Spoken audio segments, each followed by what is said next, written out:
widely known as teen heartthrob Tim Riggins from Taylor Kitsch has most recently transformed into David Koresh, the famous cult leader in Waco, Texas in 1993.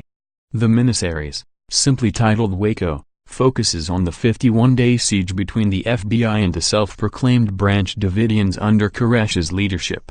The Branch Davidians, this cult actually lived in a compound at Mount Carmel, outside of the town of Waco.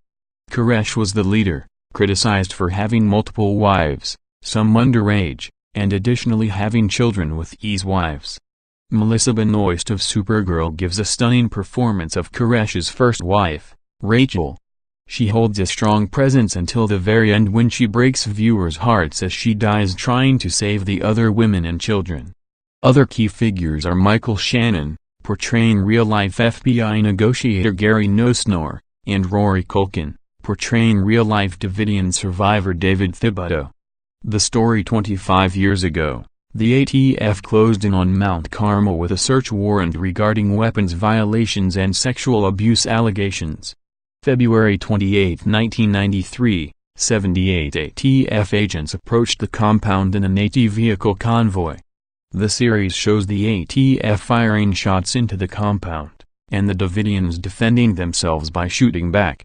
4 ATF agents were killed, 16 wounded, and 5 Branch Davidians were killed once a ceasefire was called. Over the next 51 days, there were thousands of calls between Koresh and the FBI, particularly with Gary Nosnor.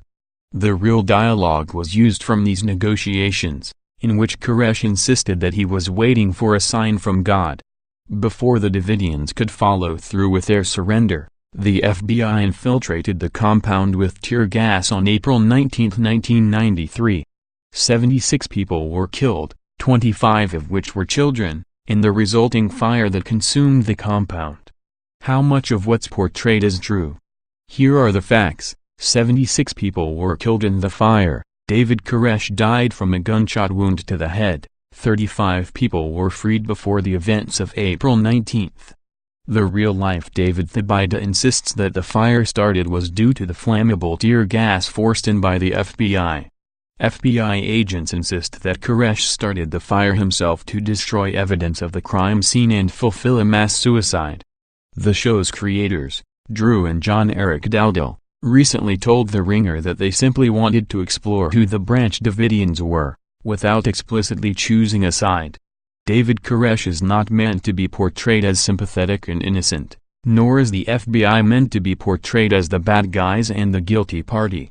Viewers can take whatever truth they see fit away from the series. Plainly put, this series is a must-watch for those who missed it. With exquisite performances from all actors and a powerful message to stay with you once it's all over.